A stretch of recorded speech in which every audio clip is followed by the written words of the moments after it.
کائنات میں انسانیت کی فلاح و بہبود کے لیے تقریباً 1,24,000 انبیاء کرام مبعوث فرمائے. ہر نبی آغاز نبی کریم صلی اللہ علیہ وسلم تک اس نے اللہ پروردگار عالم کی وحدانیت کی دعوت دی، لوگوں کو بلایا اور لا الہ الا اللہ کی ترغیب دی. اور سیدنا عیسیٰ علیہ السلام کا دوسرا جملہ یہ تھا، میرے بعد کئی انبیاء کرام تشریف لائیں گے.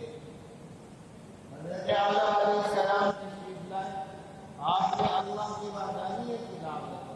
حضرت نوح علیہ السلام نے، حضرت موسیٰ، حضرت ابراہیم علیہ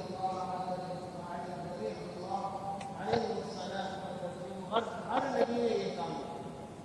لیکن جب سیدنا عیسیٰ ابن مریم علیہ السلام تشریف لائے، آپ کی بعثت ہوئی، تو آپ نے ایک جملہ کہا. وہ جملہ یہ تھا کہ میرے بعد ایک نبی آئے گا، اسمہ احمد، ان کا نام نامی احمد مصطفیٰ صلی اللہ علیہ وسلم. انبیاء کا سلسلہ حضرت آدم علیہ السلام سے شروع ہوتا ہے، رسول اللہ صلی اللہ علیہ وسلم پر اس کی تکمیل ہوتی ہے. اللہ کے رسول علیہ السلام نے اس کو مثال سے سمجھایا اور احتیاط فرمایا. ایک آدمی شان محل تعمیر کیا، تعمیر کرنے کے بعد اندر سے بھی اس کو آراستہ کیا اور بیرون دیواروں کو بھی آراستہ کیا، زیب و نمائی بھرپور ہوئی. لیکن ایک اینٹ کی جگہ اس نے چھوڑ دی، ایک اینٹ نہیں لگائی. دنیا کو اس نے بلایا، اور دیکھو میں نے گھر کیسا بنایا ہے، میرے محل کا اندر سے بھی دیکھو، باہر سے بھی دیکھو، کوئی میرا بیان کرو. ہر کوئی آتا ہی دیکھتا کہتا واہ کیا بنایا ہے، الا موضع اللبن، اور کہتے کہ کاش یہ اینٹ بھی لگا دی جاتی. اندر سے بھی تعریف کر رہا ہے جو دیکھ رہا ہے، باہر سے بھی جو آ رہا ہے تعریف کر رہا ہے. اس تعریف پر لوگ پیدا ہو رہے ہیں کہ بنائی کیا چیز ہے، اس سے پہلے دنیا میں ایسی کوئی چیز موجود نہ تھی. ہر کوئی تعریف کر رہا ہے، لیکن کہہ رہے ہیں کاش کی اینٹ بھی لگا دی جاتی. اب جگہ ایک اینٹ کی ہے، خوبصورتی بھی پوری ہے. اگر اس کی جگہ 2 اینٹیں لگا دی جائیں تو ہر کوئی کہہ رہے ہیں یہ اینٹ ڈھاکی جاتی، یہ اینٹ نہ لگائی جاتی، ایک اینٹ پر ہی استفادہ نہیں کیا جاتا. تو رسول اللہ صلی اللہ علیہ وسلم کہہ رہے ہیں انا موضع اللبن، وہ اینٹ نبوت کے فیصل اور نبوت کے محل میں. یہ جو گھر ہے یہ اللہ نے نبوت کا محل تعمیر کیا تھا. انبیاء کرام تشریف لاتے رہے، اپنی جگہ پر اپنے ٹائم پر آئے. ان کی نبوت ایک مخصوص وقت کے ان کی شریعت ایک مخصوص وقت کے لیے تھی. لیکن رسول اللہ صلی اللہ علیہ وسلم تشریف لائے تو قرآن کریم نے عجیب جملہ کہا، وما ارسلناک الا رحمۃ للعالمین. وما ارسلناک الا رحمۃ للعالمین، آپ کی نبوت ایک مخصوص علاقے کے لیے نہیں ہے، آپ کی نبوت ایک مخصوص وقت کے لیے نہیں ہے، آپ کی نبوت، آپ کی شریعت منسوخ نہیں ہونی ہے، آپ کو عالمین کے لیے بھیجا گیا ہے، تمام انسانیت، انس و جن کی فلاح و بہبود آپ کی نبوت کے اندر رکھی گئی ہے۔ قرآن کریم دوسری جگہ کہتا ہے اليوم اکملت لکم دینکم واتممت علیکم نعمتی ورضیت لکم الاسلام دینا، کہ اب دین اسلام کے علاوہ کوئی دین نہیں چلے گا۔ ومن یبتغ غیر الاسلام دینا فلن یقبل منہ، اسلام کے علاوہ کوئی اور بات لے کے آئے تو اللہ کے قبول نہیں ہے۔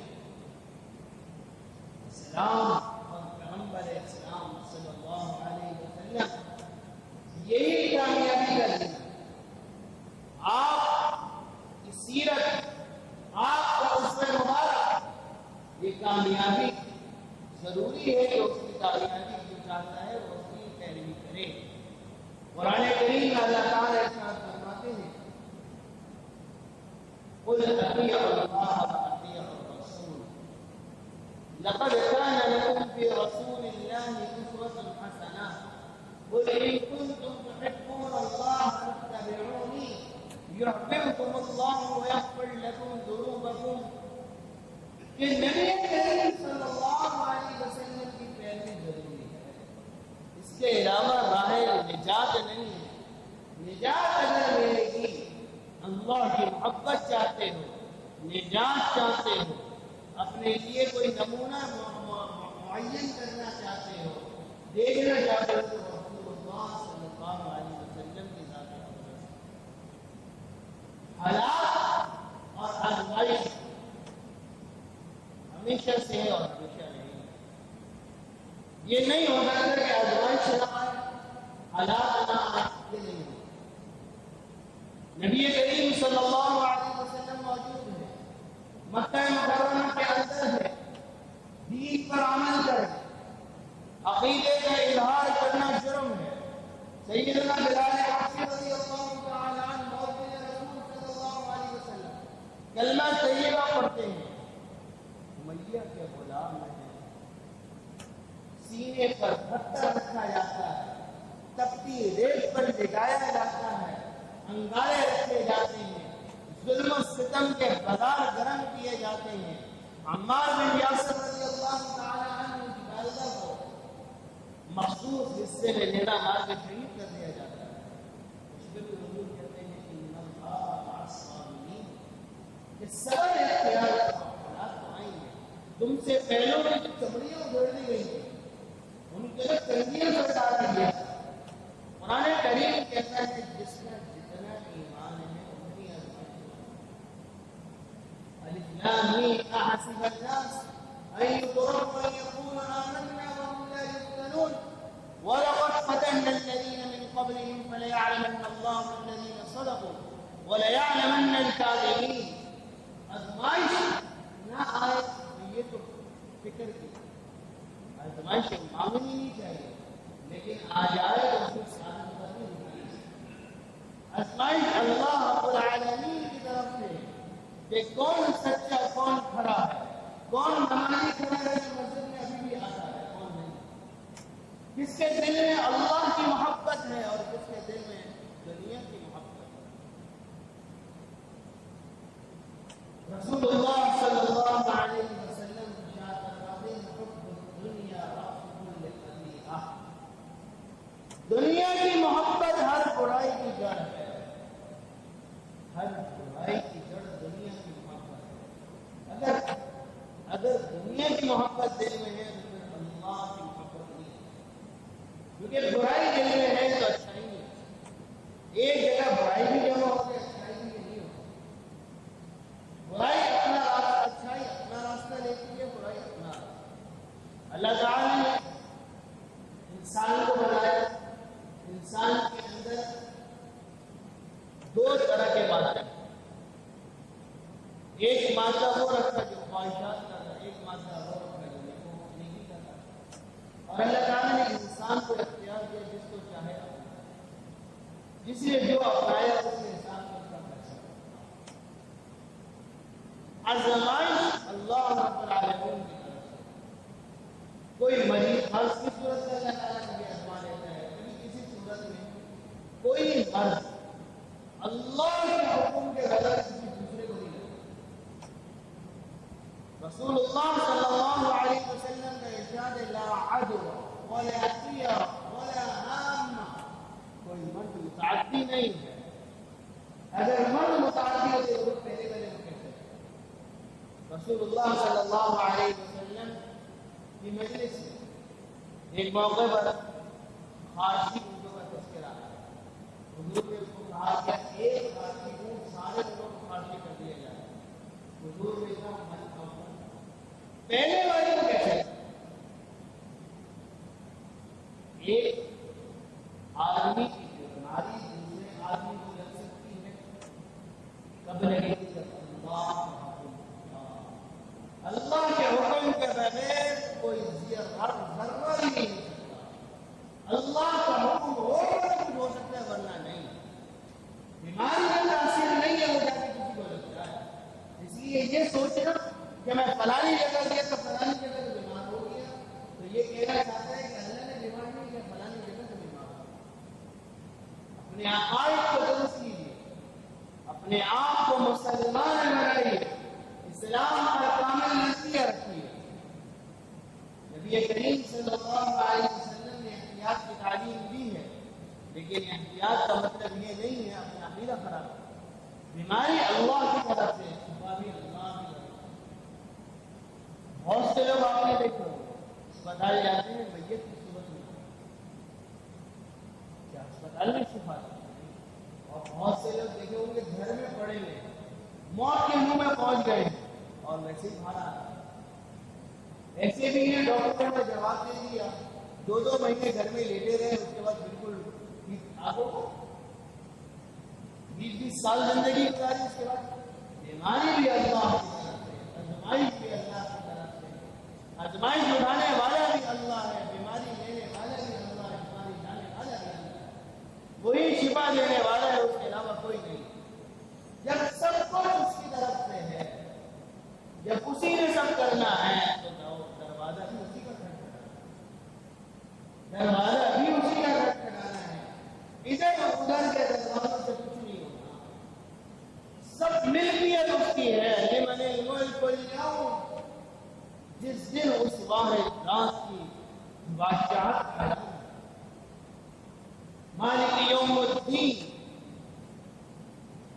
بدیع السماوات والارض, دنیا اور آسمانوں کا بنانے والا وہ ہے.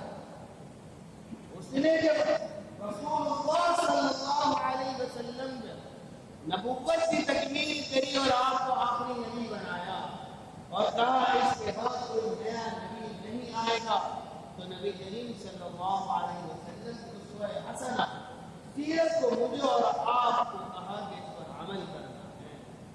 آپ کے دور میں اگر آزمائش آئی تو آپ نے کیا کہا؟ اگر کفار کی طرف سے کوئی معاملہ ہوا تو حضور کا عمل کیا تھا؟ اگر کوئی وبائی مرض آیا تو حضور کا عمل کیا تھا؟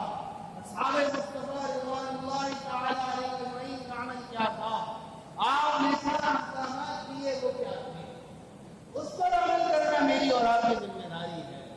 حضور اکرم صلی اللہ علیہ وسلم کے متعلق آتا ہے کہ رحمت دو عالم صلی اللہ علیہ وسلم اگر کبھی سورج گرہن یا چاند گرہن دیکھتے تو فوراً نماز کی طرف متوجہ ہو جاتے کہ اللہ کی طرف سے آزمائش کے عذاب نہیں آتا. آج آزمائش میں مبتلا ہو کر ہم کہتے ہیں فلانی جگہ سے ہوگا, فلانی جگہ سے. کرنے کا کام رجوع الی اللہ ہے. رجوع الی اللہ, اللہ کی طرف لوٹ کر آنا ہے. سیرت مصطفیٰ کی پیروی کرنی ہے. کرنے کا کام تو یہ ہے. یا ایھا الذین آمنوا توبوا الی اللہ توبۃ نصوحا. یا ایھا الذین آمنوا باللہ ورسولہ. مکمل ایمان والے بندے ہو, ایمان والو, ایمان والو اللہ کی طرف رجوع کرنے والے بنو, مکمل رجوع کرنے والے. وَإِذَا سَأَلَكَ عِبَادِي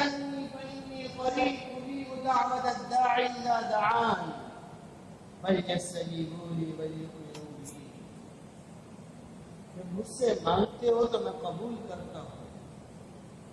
وَإِذَا سَأَلَكَ عِبَادِي میرے بندو مجھ سے مانگو، مجھ سے مانگو.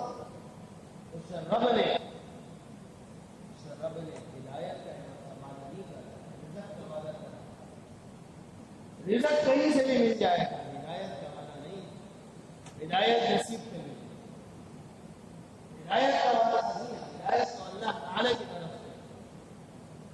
یا ایھا الذین آمنوا قوا انفسکم واہلیکم نارا وقودها الناس والحجارہ. اے ایمان والو، اپنے آپ کو اپنے گھر والوں کو جہنم کی آگ سے بچاؤ. اپنے آپ کو اپنے گھر والوں کو جہنم کی آگ سے بچاؤ. رسول اللہ صلی اللہ علیہ وسلم کی تعلیمات کی پیروی ہر مسلمان کا فریضہ ہے. آپ کی اسوہ حسنہ پر عمل کرنا ہر مسلمان کے لیے ضروری ہے، چاہے حالات کچھ بھی ہو. موت کی کشمکش میں آدمی ہل نہیں سکتا، اٹھ نہیں سکتا، بول نہیں سکتا، پاؤں نہیں ہلا سکتا، ہاتھ نہیں ہلا سکتا، تب بھی نماز معاف نہیں ہے. نماز معاف نہیں ہے. آج ہمیں وہموں کی بنیاد پر مساجد میں آنا چھوڑ دیا. احتیاط الگ چیز ہے اور وہم الگ چیز ہے، دونوں میں فرق ہے. احتیاطی تدابیر ہونی چاہیے لیکن وہمی تدابیر نہیں. وہم بات، ایک کرونا وائرس کا مریض موجود ہے، وائرس چلا ہے، اس سے بچنے آپ کو کسی نے منع نہیں کیا، کسی نے منع نہیں کیا اس سے قریب کی بچے. رسول اللہ صلی اللہ علیہ وسلم کا ارشاد ہے کہ جزامی سے ایسے بھاگو جیسے کہ شیر سے. صحیح سمجھ آ گیا، آپ احتیاط کر رہے ہیں، لیکن جزامی کا مرد آپ کو بھی لگے گا، ایسا کوئی نہیں ہے. اللہ کا حکم ہوگا تو لگ جائے گا، حکم نہیں ہوگا تو نہیں لگے گا. تاثیر بیماری میں نہیں ہے، تاثیر اللہ کے حکم کے اندر ہے. اللہ چاہے گا آپ 4 نہیں 7 دیواروں کے اندر بیٹھ جاؤ، دروازے کو لاک لگا لو، گھر سے نہ نکلو، تمہاری ماں بھی کسی طرح نہیں پہنچ جائے گی. اگر اللہ نے لکھا ہے تو کچھ بھی ہو کے رہے، جو لکھا ہے وہ تو ہو کے رہے. اللہ پر توکل کے ساتھ اپنے جسمانی مدافعات کو مضبوط کریں، اپنے ذہن کو کھلا رکھیں، واضح طور پر ایسے اعمال کریں، وہمی نہ بنے. یاد ضرور کریں، وہمی نہ بنے. صبح شام کی مسنون دعاؤں کا اہتمام کریں. رسول اللہ صلی اللہ علیہ وسلم نے اعمال کی طرف راغب کیا ہے. اللہ سے کم از کم دن میں 5 منٹ تو دعا مانگیں، 5 منٹ تو اس رب سے باتیں کریں. اے اللہ اس ازمائش سے ہمیں نکال دے، اے اللہ اس ازمائش سے ہمیں نکال دے. دنیا جہاں کے لیے ٹائم ہے، ٹی وی کے لیے ٹائم پاس کرنے کے لیے موبائل ویڈیو چلیں گے، ٹی وی چلے گا. اللہ سے باتیں کرنے کا ٹائم نہیں ہے. 2.5 سے 3 مہینے ہونے کو ہے لوگوں. کبھی سوچے 3 مہینے میں نے قرآن کریم کتنا پڑھا، قرآن کریم کو کتنا وقت دیا ہے. کل تک تو کہتے تھے رمضان میں کاروبار ہے، یہ مسئلہ ہے، اس لیے سب تو رمضان میں 20 دن اللہ تعالیٰ نے چھٹیاں دی ہیں. اس 20 دن میں کتنا اللہ کو راضی کرا. کچھ سوچیں ہم کس پیدے میں جا رہے ہیں. اللہ تعالیٰ ہمیں متنبع کر رہا ہے. یہ چیزیں صرف اور صرف ہمیں بتلانے کے لیے آتی ہیں قیامت کا دن آنے والا ہے، قیامت کا دن آنے والا ہے. اور موت ڈرنے کی چیز نہیں ہے، موت ڈرنے کی چیز نہیں ہے. تحفۃ المؤمن الموت، مومن کا تحفہ موت ہے. مومن تو موت کو تحفہ سمجھتا ہے. الموت جسر، موت تو کل ہے. یوصل الحبیب الی الحبیب، محبوب کو محبوب سے ملاتی ہے، دوست کو دوست سے ملاتی ہے. موت دنیا مومن کے لیے قید خانہ ہے، اس قید خانے سے آزادی دلائی ہے. یاد کرو لذت کو توڑنے والی چیز موت کو. شریعت تو ہمیں ترغیب دیتی ہے موت کو یاد کرو, موت کا تذکرہ کرو. موت سے موت ڈرنے کی چیز نہیں ہے. موت تو مجھے اور آپ کو قید خانے سے نکالنے کی چیز.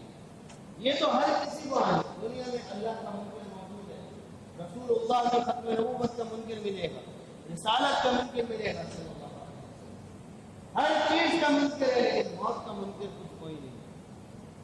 موت کا منکر کوئی نہیں, انکار کرنے والا نہیں. موت تو آنی ہے, وہ 20 سال کی عمر میں بھی آ سکتی ہے. آنے کا ٹائم لکھتا ہے, آنے کی ترتیب ہے, جانے کی ترتیب کوئی نہیں. بچہ آیا, باپ ہوگا تو بچہ آیا, باپ بڑا ہوگا, بچہ چھوٹا ہوگا, لیکن میت ایک دن کے بچے کی کوئی جانب نہیں, گھنٹے کے بچے کی نہیں. اور باپ اس کا 80 سال کا بوڑھا ہو جائے تب بھی نہیں ہوتی. تو آنے کا ٹائم لکھا ہے, جانے کا بھی ٹائم فکس ہے, البتہ ترتیب فکس نہیں ہے. کوئی بھی کسی ٹائم نہیں جاتا. تو موت کو یاد کریں, اللہ کی طرف رجوع کریں, توبہ استغفار کریں, خصوصی طور پر اللہ سے تعلق جوڑیں کہ یہ جو ماحول ہے, یہ جو ازمائشی ماحول ہے, اس میں اللہ کی طرف رجوع کریں, اللہ سے توبہ طائب کریں, اپنے گناہوں کی معافی مانگے. جو صغیرہ کبیرہ گناہ جو ہماری زندگی میں آ گئے ان سے اپنے آپ کو دور کریں. 3 اعمال کریں. ایک تو گناہ سے بچنے کی کوشش, اللہ کا خوف دل میں ڈالیں. دوسرا جس گناہ میں اس کو فوری چھوڑو. تیسرا اگر اس گناہ کے ماحول کو چھوڑو, اس گناہ کے ماحول کو چھوڑیں. سیدنا یوسف علیہ السلام کا قصہ آپ کو سورہ یوسف میں ملے گا. انہوں نے 3 عمل کیے تھے. گناہ سے بھاگو, گناہ کا موقع آ گیا, جہاں تک ممکن ہو دور ہو, اور اگر اس میں قید بھی آئے تو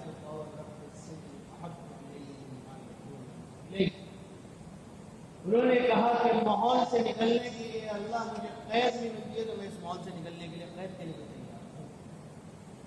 ماحول سے نکلے گناہوں کے نیک اور نیکوکاروں کے ماحول میں داخل ہوں. 3 اعمال کرے اور رجوع اللہ کا بتائے ہوں. رسول اللہ صلی اللہ علیہ وسلم کی ختم نبوت کے محافظ بنے. آپ صلی اللہ علیہ وسلم کی سیرت کو اپنائیں. اللہ تعالیٰ کے لیے عمل کی توفیق عطا فرمائے. آپ کو بھی الحمدللہ.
واحد